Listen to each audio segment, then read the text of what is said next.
Students, in the previous session, I explained about the transcription in prokaryotes. I explained about the transcriptional unit, the promoter, the terminator, the structural genes. But basically, the process is same in prokaryotes and eukaryotes. Differences. The main difference is that in the prokaryotes, a well-developed nucleus is absent. So the replication, transcription and translation in the prokaryotes, it occur in the cytoplasm itself. Whereas in eukaryotes, uh, the replication occurs inside the nucleus, the transcription inside the nucleus, whereas translation in the cytoplasm. So if we talk about the transcription unit, it is same as in the prokaryotes. We have a promoter site, promoter part, terminator region. जिथे start site है, ठीक है, RNA polymerase is going to bind. We have the structural gene which is having a template strand and a coding strand. Template strand ਤੋਂ ਨਵਾਂ DNA, ਨਵਾਂ RNA ਦਾ strand ਬਣਨਾ ਹੁੰਦਾ। Coding strand ਤੋਂ ਆਪਾਂ ਪ੍ਰਮੋਟਰ ਦੀ ਤੇ ਟਰਮੀਨੇਟਰ ਦੀ ਲੋਕੇਸ਼ਨ ਦੇਖਦੇ ਹਾਂ। Promoter towards the 5 prime, terminator towards the 3 prime. Promoter is upstream means, ठीक है, and terminator is the downstream. तो ये चीज़ा मैं एक्सप्लेन की सेम है as in prokaryotes and in eukaryotes. हुण बेटे ਜਿਹੜੇ डिफरेंस है ਜਿਹੜੇ ਹੈਗੇ ਹੈ यूकरियोट्स ਦੇ ਤੇ प्रोकरियोट्स ਦੇ, that I am going to discuss। बेटे when I told you about the RNA polymerase enzyme in the prokaryotes, मैं क्या उन्होंने कोले सिग्मा फैक्टर है तो रो फैक्टर है। Sigma factor helps in the initiation, sigma is the initiation factor. तो प्रोकरियोट्स ਜਿਹੜਾ इनिशिएशन फैक्टर है ਉਹਦਾ ਨਾਮ सिग्मा है। बट ਜਿਹੜੇ यूकरियोट्स है ਉਹਨਾਂ ਦੇ ਵਿੱਚ ਜਿਹੜਾ ट्रांसक्रिप्शन फैक्टर होंगे, इनिशिएशन फैक्टर होंगे बेटे, उन्होंने कहते EIFs, EIF1, EIF2। ये बेटे प्रमोटर नाल लगन च फिर टर्मीनेशन च हैल्प करते हैं। प्रोकरियोट्स च सिग्मा ते रो सी ते यूकरियोट्स दे विच EIFs, initiation factors, EIFs। First difference. Second difference बेटे ਆਪਾਂ ਕਿਹਾ ਵੀ ਜਿਹੜੇ ਪ੍ਰੋਕਰਿਓਟਸ ਹੈ, ਆਪਾਂ ਕਿਹਾ ਕਿ ਉਹਨਾਂ ਦੇ ਵਿੱਚ ਜਿਹੜਾ ਪ੍ਰਮੋਟਰ ਸਾਈਟ ਹੁੰਦੀ ਹੈ ਉਹਦੇ ਤੇ ਪ੍ਰਿਬਨੋ ਬਾਕਸ ਲੱਗਿਆ ਹੁੰਦਾ ਹੈ। ਪ੍ਰਿਬਨੋ ਬਾਕਸ ਜਿਹਦਾ TAT ਸੀਕੁਐਂਸ ਹੁੰਦਾ। ਬਟ ਪ੍ਰੋਕਰਿਓਟ ਦੇ ਵਿੱਚ ਤਾਂ ਪ੍ਰਿਬਨੋ ਸੀ, ਪਰ यूकरियोट्स ਦੇ ਵਿੱਚ ਬੇਟੇ ਜਿਹੜਾ ਲੱਗਿਆ ਹੁੰਦਾ that is the at the promoter site, that is called the Tata box। This is also AT rich region, adenine thiamine, but ਇਹਨਾਂ ਦਾ ਸੀਕੁਐਂਸ ਦਾ ਡਿਫਰੈਂਸ ਹੈ। ਉੱਥੇ ਹੁੰਦਾ ਹੈ TATAAT, ਇੱਥੇ TATAAA, ਫਿਰ ਉਸ ਤੋਂ ਬਾਅਦ A ਹੀ ਚੱਲਦੀ ਰਹਿੰਦੀ ਹੈ, ਤਾਂ ਇਹਨੂੰ ਆਪਾਂ ਟਾਟਾ ਬਾਕਸ ਵੀ ਕਹਿੰਦੇ ਆ। This is AT rich region। In eukaryotes it is called the Tata box, in prokaryotes it is called the Pribno box। Both are the AT rich regions। So these were the two differences। rest ਜਿਹੜਾ process ਹੈ ਉਵੇਂ initiation ਹੋ ਕੇ elongation ਹੋ ਕੇ termination ਹੋਣੀ ਹੈ। and a new strand of mRNA will be synthesized from the template strand of the DNA। the polarity of RNA is always from 5 to 3 prime। बेटे आ मैं एक सेल का डायग्राम बनाया है, ठीक है। कोई भी सैल है, आदि बाहर वाली है जी ये प्लाज्मा मैंब्रेन है। This yellow coloured part is the nucleus and this blue colour part is the cytoplasm, जिथे सारिया ऑर्गेनलीज प्रेजेंट है inside the cytoplasm. Now you all know that the genetic material, the DNA, is present inside the nucleus in the eukaryotes। ठीक है, आ देखो मैं red colour के जोड़े strands बनाए है DNA ਦੇ ਸਟ੍ਰੈਂਡਸ ਹੈ। ਆ ਸਭ ਤੋਂ ਜਿਹੜੀ ਬਾਹਰਲੀ ਪਲਾਜ਼ਮ ਮੈਂਬਰੇਨ ਹੈ, ਬਲੂ ਕਲਰ ਦੀ ਸਾਈਟੋਪਲਾਜ਼ਮ ਹੈ। ਆ ਜਿਹੜੀ ਗ੍ਰੀਨ ਬਾਉਂਡਰੀ ਵਾਲਾ ਯੈਲੋ ਸਟਰਕਚਰ ਹੈ that is the nucleus. Nucleus ਦੇ ਅੰਦਰ ਪਿਆ ਬੇਟੇ DNA। DNA ਆਪਾਂ ਨੂੰ ਪਤਾ ਹੈ DNA ਤੋਂ ਨਵੇਂ ਡਾਟਰ ਸੈਲਸ ਬਣਦੇ ਆ। This is called as replication. ਫਿਰ ਜਿਹੜਾ ਜਦੋਂ ਰੈਪਲੀਕੇਸ਼ਨ ਹੋ ਜਾਂਦੀ ਹੈ, ਫਿਰ ਡੀਐਨਏ ਤੋਂ ਇੱਕ ਸਿੰਗਲ ਸਟ੍ਰੈਂਡਡ ਆਰਐਨਏ ਬਣਦਾ ਹੈ, ਸਿੰਗਲ ਸਟ੍ਰੈਂਡਡ ਆਰਐਨਏ ਬਣਦਾ ਹੈ ਵਿਚ ਇਜ਼ ਕਾਲਡ ਦੀ ਟਰਾਂਸਕ੍ਰਿਪਸ਼ਨ। ਫਿਰ ਤੁਸੀਂ ਇਸ ਡਾਇਗਰਾਮ ਤੋਂ ਬੇਟੇ ਸਮਝ ਸਕਦੇ ਹੋ ਕਿ ਜਿਹੜੀ ਰੈਪਲੀਕੇਸ਼ਨ ਹੈ ਤੇ ਟਰਾਂਸਕ੍ਰਿਪਸ਼ਨ ਹੈ ਉਹ ਨਿਊਕਲੀਅਸ ਦੇ ਅੰਦਰ ਹੋ ਰਹੀ ਹੈ। ਡੀਐਨਏ ਤੋਂ ਡੀਐਨਏ ਤੇ ਡੀਐਨਏ ਤੋਂ ਆਰਐਨਏ ਜਿਹੜਾ ਹੈ ਉਹ ਨਿਊਕਲੀਅਸ ਦੇ ਅੰਦਰ ਹੀ ਬਣ ਰਿਹਾ ਹੈ, inside the nucleus. But prokaryotes different, see, they don't have a nucleus. In fact, they had a nucleoid which is lying freely, the DNA is lying freely in the cytoplasm. The सारे processes ਉੱਥੇ ਹੀ ਹੋ ਰਹੇ ਹੈ cytoplasm 'ਚ, right. ਹੁਣ ਬੇਟੇ transcription ਤਾਂ ਹੋ ਗਈ, ਡੀਐਨਏ ਤੋਂ ਆਰਐਨਏ ਵੀ ਬਣ ਗਿਆ। ਅੱਗੇ ਸੈਂਟਰਲ ਡੌਗਮਾ ਦੇ ਵਿੱਚ ਆਪਾਂ ਕੀਤਾ ਹੈ ਕਿ ਜਿਹੜਾ ਆਰਐਨਏ ਹੁੰਦਾ it carries information for the formation of proteins, ਤੇ ਪ੍ਰੋਟੀਨਸ ਹੈ ਜਿਹੜੇ ਦੇ ਆਰ ਐਗਜ਼ੀਬਿਟਡ। ਬਾਹਰ ਤਾਂ ਪ੍ਰੋਟੀਨਸ ਹੀ ਦਿਖਦੇ ਹੈ, ਡੀਐਨਏ ਆਰਐਨਏ ਤਾਂ ਬਾਹਰੋਂ ਤਾਂ ਕਿਤੋਂ ਨਹੀਂ ਦਿਖਦੇ। ਹੁਣ ਹੇਅਰ ਹੈ, ਨੇਲਸ ਹੈ, ਦੇ ਆਲ ਪ੍ਰੋਟੀਨਸ, ਸਕਿਨ ਹੈ, ਪ੍ਰੋਟੀਨਸ। ਤਾਂ ਪ੍ਰੋਟੀਨਸ ਹੈ ਜਿਹੜੇ ਦੇ ਆਰ ਓਨਲੀ ਐਗਜ਼ੀਬਿਟਡ। ਤਾਂ ਆਰਐਨਏ ਤੋਂ ਬੇਟੇ ਬਣਦੇ ਹੈ ਪ੍ਰੋਟੀਨਸ ਬਣਨੇ ਹੈ, ਠੀਕ ਹੈ। ਪ੍ਰੋਟੀਨਸ ਬਣਾਉਣ ਲਈ we need the ribosomes. You all know ribosomes are called the protein factories of the cell, and ribosomes, mitochondria, chloroplast, all the organelles we know they are present in the cytoplasm. So this pink color structure is the ribosome. We know that ribosome has a larger unit and a smaller unit. Both of them join together at the time of protein synthesis. दोनों units वैसे तो अलग अलग पे होंगे जो proteins बनने होंगे, both of these units they join together, right? फिर बेटे अपन ਪਤਾ ਹੈ ਕਿ ਆਪਾਂ ਡਿਫਰੈਂਟ ਤਰ੍ਹਾਂ ਦੇ ਆਰਐਨਏਸ ਕੀਤੇ, messenger RNA, ribosomal RNA, transfer RNA, ਠੀਕ ਹੈ। ਜਿਹੜਾ ਤਾਂ ਆ ਬਣਿਆ ਹੈ, ਆ ਆਰਐਨਏ ਬਣਿਆ ਹੈ, ਇਹ ਤਾਂ ਡੀਐਨਏ ਦਾ ਮੈਸੇਜ ਲੈ ਕੇ ਆਊਗਾ, ਤਾਂ ਇਹਨੂੰ ਤਾਂ ਆਪਾਂ ਕਹਿਣੇ ਆ ਮੈਸੇਂਜਰ ਆਰਐਨਏ। ਜਿਹੜਾ ਰਾਈਬੋਸੋਮ ਦੇ ਅੰਦਰ ਆਰਐਨਏ ਪਿਆ ਉਹਨੂੰ ਕਹਿੰਦੇ ਆ ਰਾਈਬੋਸੋਮਲ ਆਰਐਨਏ। ਤੇ ਜਿਹੜਾ ਹੈ ਆਰਐਨਏ ਅਮਾਈਨੋ ਐਸਿਡਸ ਨੂੰ ਲੈ ਕੇ ਆਉਂਦਾ ਹੈ, ਠੀਕ ਹੈ। ਅਮਾਈਨੋ ਐਸਿਡਸ ਨੂੰ ਰਾਈਬੋਸੋਮ ਦੇ ਕੋਲੇ ਲੈ ਕੇ ਆਉਂਦਾ ਤਾਂ ਕਿ ਜਿਹੜਾ ਹੈ ਪ੍ਰੋਟੀਨਸ ਨੂੰ ਬਣਾਇਆ ਜਾ ਸਕੇ, ਪੋਲੀਪੈਪਟਾਈਡ ਚੇਨ ਬਣਾਈ ਜਾ ਸਕੇ। ਆਪਾਂ ਨੂੰ ਪਤਾ ਹੈ amino acids are the basic units for the formation of proteins. Amino acids ਜੁੜਨਗੇ, ਐਟਲੀਸਟ 20 ਅਮਾਈਨੋ ਐਸਿਡਸ ਜੁੜਨਗੇ, ਫਿਰ ਇੱਕ ਪ੍ਰੋਟੀਨ ਬਣਦਾ ਹੈ। And amino acids join together by a peptide bond, so we call it as polypeptide. ਤਾਂ ਜਿਹੜਾ transfer RNA ਹੈ, tRNA ਹੈ, ਇਹਦੇ ਕੋਲ ਇੱਕ ਸਾਈਟ ਹੁੰਦੀ ਆ, ਆਪਾਂ ਕੀਤੀ ਹੈ ਅਮਾਈਨੋ ਐਸਿਡ ਬਾਈਂਡਿੰਗ ਸਾਈਟ। ਤਾਂ ਇੱਕ ਅਮਾਈਨੋ ਐਸਿਡਸ ਨੂੰ ਲੈ ਕੇ ਰਾਈਬੋਸੋਮ ਦੇ ਕੋਲ ਆਉਂਦਾ ਤਾਂ ਕਿ ਜਿਹੜਾ ਆਪਣੇ ਕੋਲੇ mRNA ਸੀ ਉਹਦੇ ਤੋਂ ਪ੍ਰੋਟੀਨਸ ਬਣਾਏ ਜਾ ਸਕਣ। ਸੋ the process of formation of proteins from the RNA is called as translation.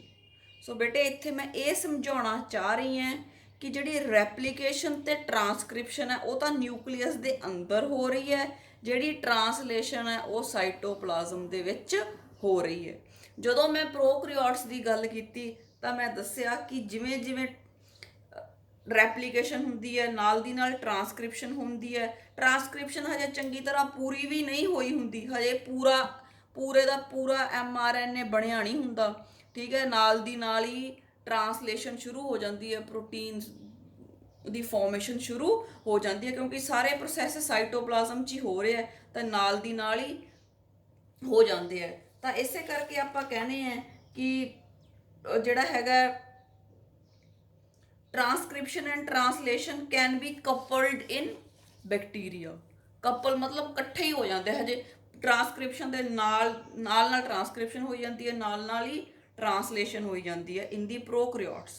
But eukaryotes दे विच बेटे इकट्ठा नहीं हो सकता क्योंकि ट्रांसक्रिप्शन न्यूक्लियस के अंदर हो रही है, ट्रांसलेशन न्यूक्लियस के बाहर। जिहड़ा RNA बनिया ये बेटे न्यूक्लियस तो बाहर आऊगा, राइबोसोम्स तक पहुँचूगा, फिर ही ट्रांसलेशन शुरू होगी।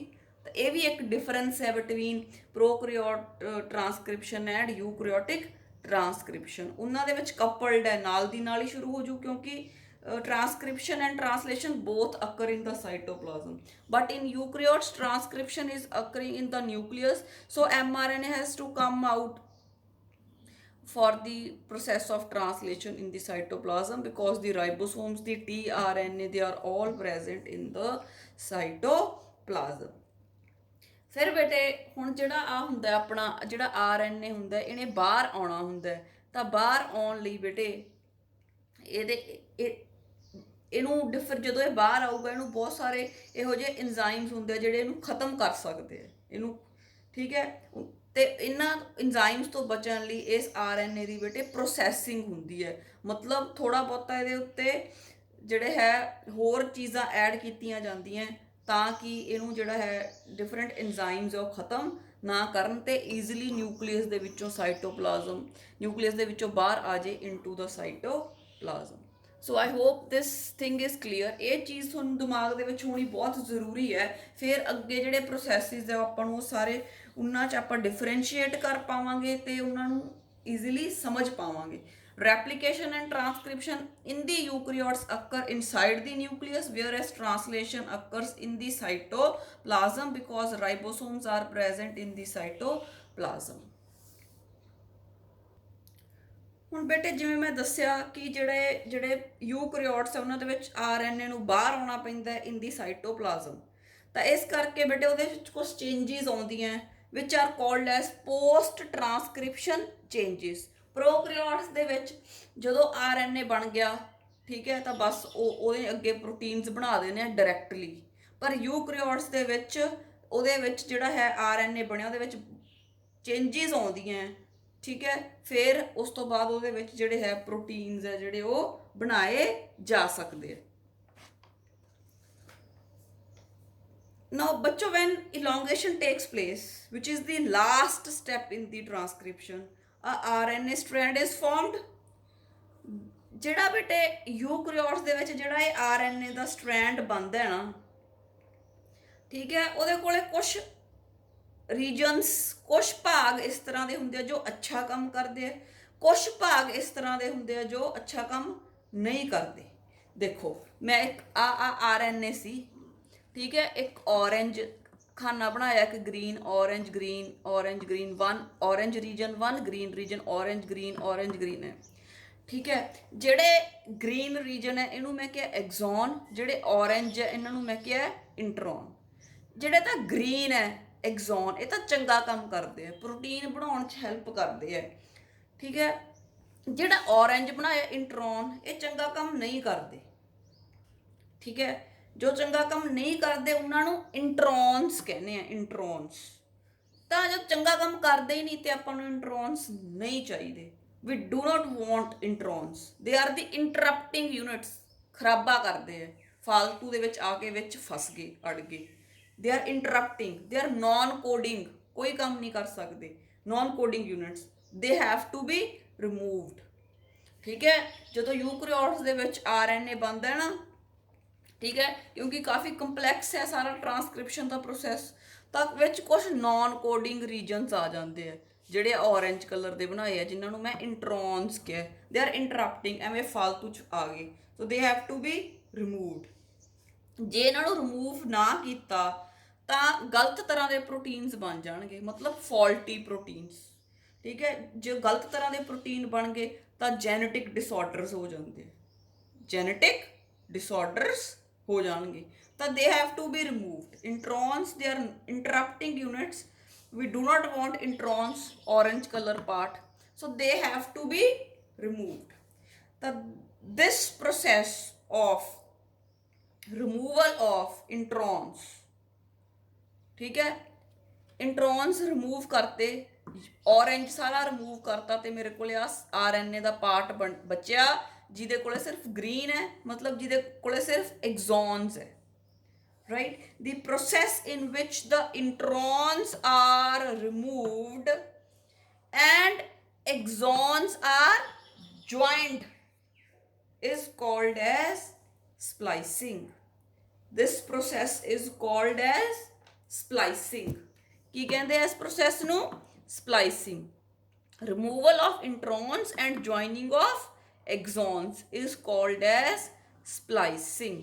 ਤਾਂ ਬੇਟੇ RNA ਦੀ ਐਡੀਟਿੰਗ ਕਰਨੀ ਜ਼ਰੂਰੀ ਹੈ, ਕਿਉਂਕਿ ਇਹਦੇ ਕੋਲ ਇੰਟਰੋਨਸ ਵੀ ਆ ਗਏ ਜਿਹੜੇ ਅੱਗੇ ਜਾ ਕੇ ਗਲਤ ਤਰ੍ਹਾਂ ਦੇ ਪ੍ਰੋਟੀਨਸ ਪੈਦਾ ਕਰਕੇ ਖਰਾਬਾ ਕਰ ਸਕਦੇ ਆ। ਸੋ ਇੰਟਰੋਨਸ are removed by the process called as ਸਪਲਾਈਸਿੰਗ।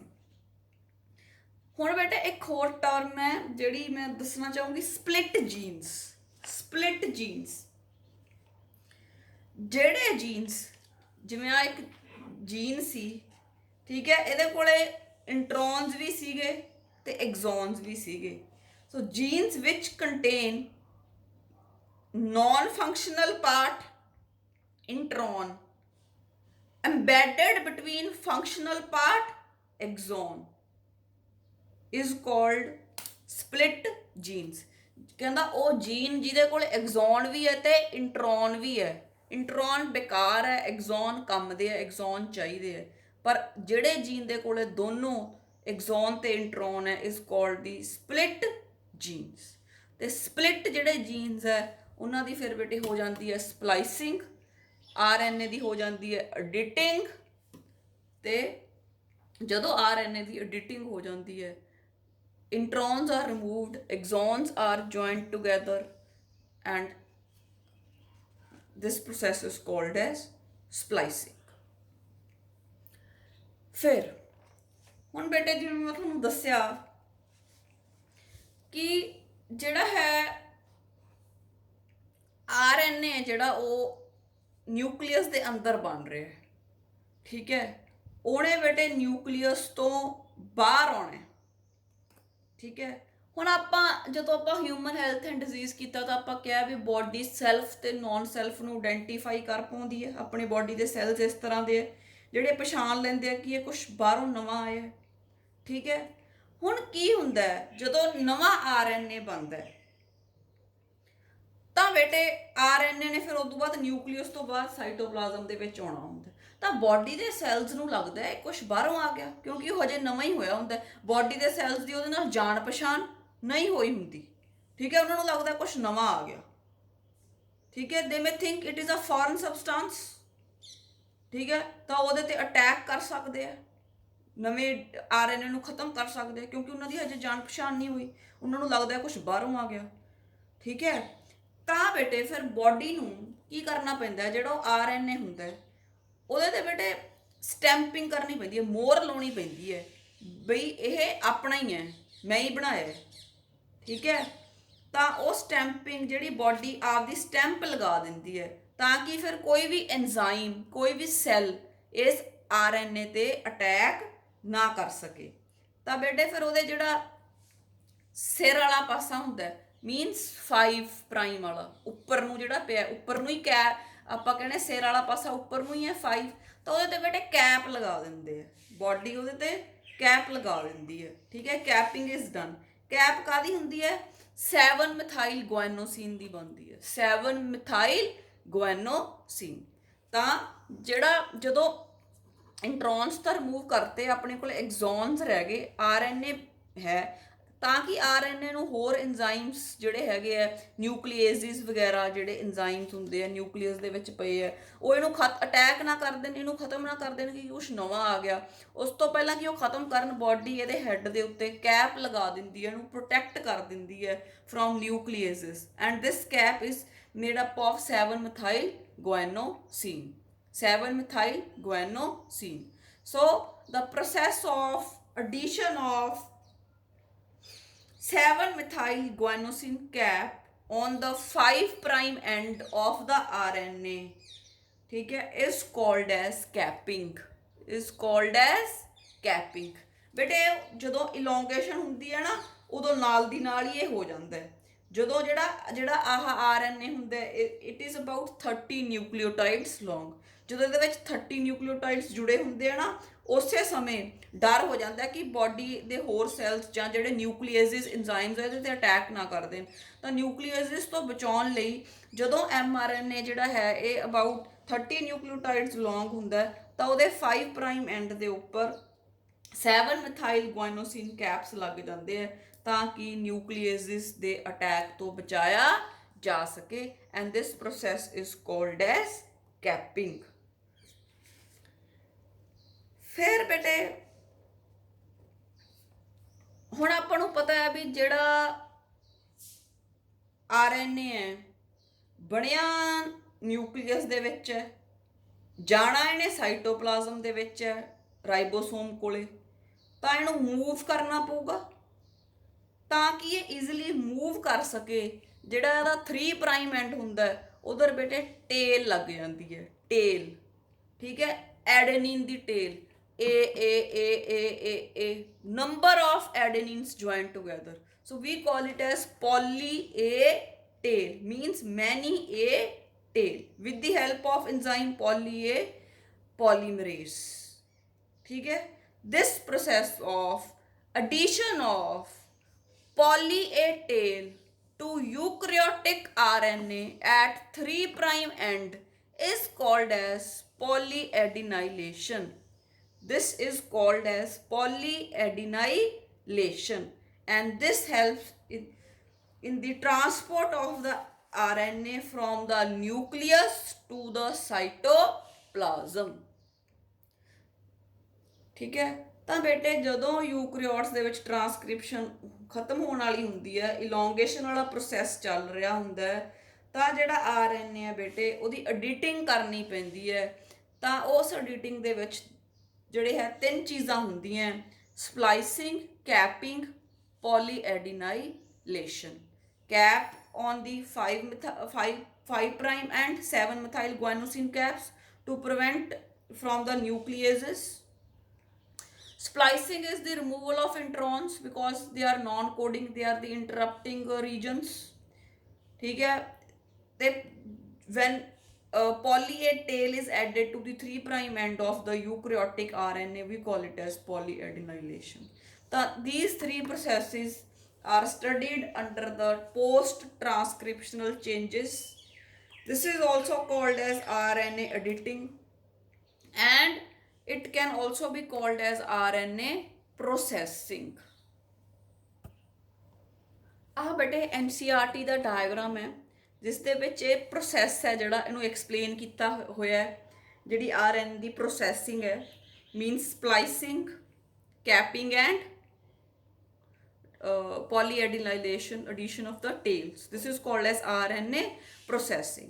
ਹੁਣ ਬੇਟੇ ਜਿਹੜੀ ਮੇਨ ਇੰਪੋਰਟੈਂਟ ਚੀਜ਼ ਜਿਹੜੀ ਇਸ ਡਾਇਗਰਾਮ ਦੇ ਥਰੂ ਮੈਂ ਐਕਸਪਲੇਨ ਕਰਨੀ ਹੈ, that is the hnRNA and the mRNA। ਦੇਖੋ ਜਦੋਂ ਇਲੋਂਗੇਸ਼ਨ ਹੋਈ, ਟਰਾਂਸਕ੍ਰਿਪਸ਼ਨ ਹੋਈ, ਜਿਹੜਾ ਨਵਾਂ ਜਿਹੜਾ DNA ਦਾ ਜਿਹੜਾ ਨਵਾਂ RNA ਦਾ ਸਟ੍ਰੈਂਡ ਬਣਿਆ, the nascent newly formed RNA after transcription is called primary transcript or hnRNA, ठीक है बेटे। की ਹੁੰਦਾ ਆ देखो ਇੱਥੇ ਥੋੜਾ ਦੇਖਦੇ ਆਪਾਂ। ਆ ਇੱਕ RNA ਬਣ ਗਿਆ ਸੀ, ਠੀਕ ਹੈ। ਜਦੋਂ ਜਿਹੜਾ ਇਹ RNA ਬਣਦਾ ਹੈ, ਠੀਕ ਹੈ, ਜਿਹਦੇ ਕੋਲੇ ਇੰਟਰੋਨ ਐਗਜ਼ੋਨ ਪਏ ਹੈ, ਤਾਂ ਇਸ RNA ਨੂੰ ਬੇਟੇ ਆਪਾਂ ਕਹਿੰਦੇ ਆ hnRNA, ਹੈਟਰੋਜੀਨੀਅਸ ਨਿਊਕਲੀਅਰ RNA। ਫਿਰ ਬੇਟੇ ਜਦੋਂ ਇਹਦੇ ਤੋਂ ਇੰਟਰੋਨਸ ਰਿਮੂਵ ਹੋ ਜਾਂਦੇ ਆ ਤੇ ਇਹਦੇ 'ਚ ਜਿਹੜਾ ਹੈ ਕੈਪ ਐਡ ਹੋ ਜਾਂਦੀ ਹੈ ਤੇ ਟੇਲ ਐਡ ਹੋ ਜਾਂਦੀ ਹੈ। ਫਿਰ ਇਹਨੂੰ ਆਪਾਂ ਕਹਿਣ ਲੱਗ ਜਾਂਦੇ ਆ mRNA, means messenger RNA। Messenger RNA ਦਾ ਕੰਮ ਹੈ DNA ਦੀ ਇਨਫੋਰਮੇਸ਼ਨ ਲੈ ਕੇ ਜਾਣਾ to the ribosomes for the protein synthesis, ਠੀਕ ਹੈ। ਜਿਹੜਾ RNA ਸਿੱਧਾ RNA ਜਦੋਂ ਬਣਦਾ ਹੈ ਟਰਾਂਸਕ੍ਰਿਪਸ਼ਨ ਦੇ ਵਿੱਚ, ਠੀਕ ਹੈ, ਜਦੋਂ ਇਲੋਂਗੇਸ਼ਨ ਹੁੰਦਾ ਹੈ ਤਾਂ ਉਹਦੇ ਵਿੱਚ ਇੰਟਰੋਨਸ ਐਗਜ਼ੋਨਸ ਹੁੰਦੇ ਆ, ਉਹ ਵਾਲੇ RNA ਨੂੰ ਆਪਾਂ ਕਹਿੰਦੇ ਆ hnRNA, ਠੀਕ ਹੈ। ਜਦੋਂ ਇੱਕ ਵਾਰੀ ਤੁਰੰਤ ਜਿਹੜਾ RNA ਬਣ ਰਿਹਾ, ਦੈਟ ਇਜ਼ ਦੀ hnRNA। ਜਦੋਂ ਬੇਟੇ ਉਹਦੀ ਪ੍ਰੋਸੈਸਿੰਗ ਹੋ ਜਾਂਦੀ ਹੈ, ਉਹਦੇ 'ਚ ਕੈਪਿੰਗ, ਸਪਲਾਈਸਿੰਗ ਤੇ ਪੋਲੀਐਡੀਨਾਈਲੇਸ਼ਨ ਹੋ ਜਾਂਦੀ ਹੈ, ਫਿਰ ਉਸ hnRNA ਨੂੰ ਆਪਾਂ ਕਹਿੰਦੇ ਆ mRNA, ਮੈਸੇਂਜਰ RNA। ਤਾਂ ਇਹ ਦੋ ਟਰਮਸ ਕਲੀਅਰ ਹੋਣੀਆਂ ਜ਼ਰੂਰੀ ਹੈ। ਤਾਂ ਜਿਹੜਾ ਨਿਊਕਲੀਅਸ ਦੇ ਵਿੱਚ RNA ਬਣ ਰਿਹਾ ਹੈ, that is called the hnRNA, ਤੇ ਜਿਹੜਾ RNA ਫਿਰ ਨਿਊਕਲੀਅਸ ਤੋਂ ਬਾਹਰ ਆ ਰਿਹਾ ਹੈ, ठीक है, that is now the mRNA। ठीक है। तो जो आप ट्रांसलेशन की गल करांगे I will be using the word mRNA because it is the messenger RNA. When hRNA gets processed, it is called mRNA. सो आ देखो बेटे आ DNA का स्ट्रैंड सीगा, ਇਹਦੇ 'ਚ ਆਪਾਂ ਟਰਾਂਸਕ੍ਰਿਪਸ਼ਨ ਦਿਖਾਈ ਹੈ। ਟਰਾਂਸਕ੍ਰਿਪਸ਼ਨ ਹੁੰਦੀ ਹੈ ਤਾਂ ਜਿਹੜਾ ਆ ਸਟ੍ਰੈਂਡ ਦਿਖਾਇਆ ਆ ਪਿੰਕ ਯੈਲੋ ਵਾਲਾ, ਇਹ ਇੱਕ HNRNA ਹੈ।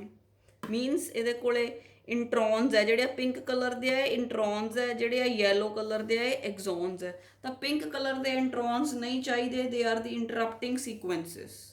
ਠੀਕ ਹੈ।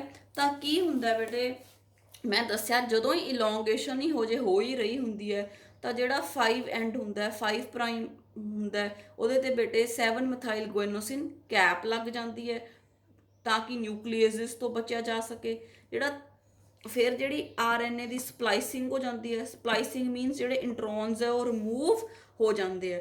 ਹੁਣ ਜਿਹੜਾ ਆ RNA ਬਣਿਆ ਸੀ ਤੁਰੰਤ ਨਵਾਂ ਹੀ ਬਣਿਆ ਸੀ, ਠੀਕ ਹੈ, ਇਹਨੂੰ ਕਹਿੰਦੇ ਆ ਹੈਟਰੋਜੀਨੀਅਸ ਨਿਊਕਲੀਅਰ RNA। ਫਿਰ ਜਦੋਂ ਇਹਦੀ ਕੈਪਿੰਗ ਟੇਲਿੰਗ ਤੇ ਸਪਲਾਈਸਿੰਗ ਹੋ ਜੂਗੀ, ਪ੍ਰੋਸੈਸਡ ਹੋ ਜੂਗਾ, ਫਿਰ ਇਹਨੂੰ ਆਪਾਂ mRNA ਕਹਿੰਦੇ ਆ। ਹੁਣ ਬੇਟੇ ਜਿਹੜੀ ਇਹਦੀ ਸਪਲਾਈਸਿੰਗ ਹੈ ਉਹ ਕਿਸ ਤਰ੍ਹਾਂ ਹੁੰਦੀ ਹੈ, ਉਹ ਮੈਂ ਜਿਹੜਾ ਡਾਇਗਰਾਮ ਹੈ ਇਹਦੇ 'ਚ ਐਕਸਪਲੇਨ ਕੀਤਾ ਹੋਇਆ, ਪਰ ਇਹਦੇ 'ਚ ਪਤਾ ਨਹੀਂ ਲੱਗ ਰਿਹਾ ਵੀ ਇਹਦੇ ਤੋਂ ਆ ਕਿਵੇਂ ਬਣ ਗਿਆ। ਦੇਖੋ ਠੀਕ ਹੈ, ਇਹਦੇ 'ਚ ਤਾਂ ਇੱਕੋ ਸਟ੍ਰੈਂਡ ਸੀ, ਇਹਦੇ 'ਚ ਇਹਨਾਂ ਨੇ ਆ ਦਿਖਾਤਾ। ਠੀਕ ਹੈ, ਤਾਂ ਇਹ ਮੈਂ I just explain it to you. ਹੁਣ ਬੱਚੋ ਸਪੋਜ਼ ਕਰੋ ਆਪਣੇ ਕੋਲੇ ਆ ਜਿਹੜਾ ਮੈਂ ਦਿਖਾ ਰਹੀ ਹਾਂ ਇਹ ਇੱਕ ਜਿਹੜਾ ਹੈ ਆਪਣੇ ਕੋਲੇ mRNA ਜਿਹੜਾ ਸੀ HNRNA ਸੀ ਜਿਹੜਾ ਬਣ ਗਿਆ, ਟਰਾਂਸਕ੍ਰਿਪਸ਼ਨ ਹੋਈ, ਇਲੋਂਗੇਸ਼ਨ ਹੋਈ, HNRNA ਬਣ ਗਿਆ। HNRNA ਕਿਉਂ ਕਿਹਾ, ਕਿਉਂਕਿ ਇਹਦੇ ਕੋਲ ਪਿੰਕ ਕਲਰ ਦੇ ਇੰਟਰੋਨਸ ਹੈ, ਫਿਰ ਗ੍ਰੀਨ ਕਲਰ ਦਾ ਐਗਜ਼ੋਨ, ਪਿੰਕ ਕਲਰ ਦਾ ਇੰਟਰੋਨ, ਫਿਰ ਗ੍ਰੀਨ ਕਲਰ ਦਾ ਐਗਜ਼ੋਨ, ਫਿਰ ਇੰਟਰੋਨ, ਫਿਰ ਐਗਜ਼ੋਨ। ਠੀਕ ਹੈ, ਤਾਂ ਇਹਦੇ ਵਿੱਚ ਬੇਟੇ ਜਿਹੜੇ ਪਿੰਕ ਕਲਰ ਦੇ ਆ ਇੰਟਰੋਨਸ ਹੈ ਆਪਾਂ ਨੂੰ ਨਹੀਂ ਚਾਹੀਦੇ ਬਿਕੋਜ਼ ਦੇ ਆਰ ਦਾ ਇੰਟਰਪਟਿੰਗ, ਇਹ ਗਲਤ ਪ੍ਰੋਟੀਨਸ ਪੈਦਾ ਕਰਾ ਦੇਣਗੇ। ਆਪਾਂ ਨੂੰ ਸਿਰਫ ਗ੍ਰੀਨ ਪਾਰਟ ਚਾਹੀਦਾ, ਤਾਂ pink part has to be removed, right. We need only the green exons. So let's see how this takes place. ਤਾਂ ਬੇਟੇ ਦੇਖੋ ਹੁਣ ਸਪੋਜ਼ ਆ ਜਿਵੇਂ ਆਪਣੇ ਕੋਲ ਇੱਕ ਥਰੈਡ ਹੈ, ਜੇ ਆਪਾਂ ਇਹਨੂੰ ਐ ਇਕੱਠਾ ਕਰਾਂਗੇ ਤਾਂ ਇਹਦਾ ਇੱਕ ਕੋਇਲ ਬਣ ਜਾਊਗਾ, ਕੋਇਲ, ਰਾਈਟ। ਤਾਂ ਬੇਟੇ similarly it happens in the HNRNA। ਠੀਕ ਹੈ, ਆਏ ਜਿਹੜਾ ਸੀਗਾ ਡਿਫਰੈਂਟ ਕੋਇਲਸ ਬਣ ਜਾਂਦੇ ਆ, ਦੇਖੋ ਠੀਕ ਹੈ, ਕੋਇਲਸ ਬਣ ਗਏ, ਰਾਈਟ। ਆ ਜਿਹੜਾ ਆਪਾਂ ਦਿਖਾਇਆ ਪਿੰਕ ਕਲਰ ਦਾ ਜਿਹੜਾ RNA ਸੀ ਇਹ ਉੱਪਰ ਰਹਿ ਗਿਆ, ਤੇ ਆ ਸਾਰਾ ਜਿਹੜਾ ਹੈਗਾ ਗ੍ਰੀਨ ਕਲਰ ਦਾ ਇਹ ਐਗਜ਼ੋਨਸ ਹੈ, ਤੇ ਆ ਜਿਹੜੇ ਪਿੰਕ ਕਲਰ ਦੇ ਆ ਇੰਟਰੋਨਸ ਹੈ। ਆਏ ਬੇਟੇ ਨਾ ਫਿਰ RNA ਦੇ ਵੀ ਇਸ ਤਰ੍ਹਾਂ ਨਾ ਲੂਪਸ ਬਣ ਜਾਂਦੇ ਆਏ, ਲੂਪਸ।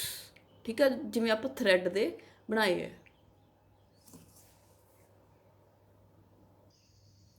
ਆ ਜਿਹੜਾ ਇਹ ਡਾਇਗਰਾਮ ਰਿਪਰੈਜ਼ੈਂਟ ਕਰ ਰਿਹਾ ਨਾ, ਆ ਦੇਖੋ ਆ ਜਿਹੜੇ ਹੈਗੇ ਆਪਾਂ ਇੱਧਰ ਆਪਾਂ ਪਿੰਕ ਕਲਰ ਦੇ ਦਿਖਾਏ ਹੈ ਇੰਟਰੋਨਸ, ਤੇ ਆ ਜਿਹੜਾ ਗ੍ਰੀਨ ਜਿਹਾ ਕਲਰ ਹੈ, ਲਾਈਟ ਵੀ ਯੈਲੋ ਜਿਹਾ ਕਲਰ ਹੈ, ਇਹ 'ਚ ਆਪਾਂ ਐਗਜ਼ੋਨਸ ਦਿਖਾਏ ਹੈ। ਆਪਾਂ ਨੂੰ ਐਗਜ਼ੋਨਸ ਚਾਹੀਦੇ ਤੇ ਆਪਾਂ ਪਿੰਕ ਕਲਰ ਇੰਟਰੋਨਸ ਰਿਮੂਵ ਕਰਨੇ ਆ। ਤਾਂ ਬੇਟੇ ਜਿਹੜਾ HNRNA ਹੁੰਦਾ ਉਹਦੇ ਇਸ ਤਰ੍ਹਾਂ ਦੇ ਐ ਲੂਪਸ ਬਣ ਜਾਂਦੇ ਆ।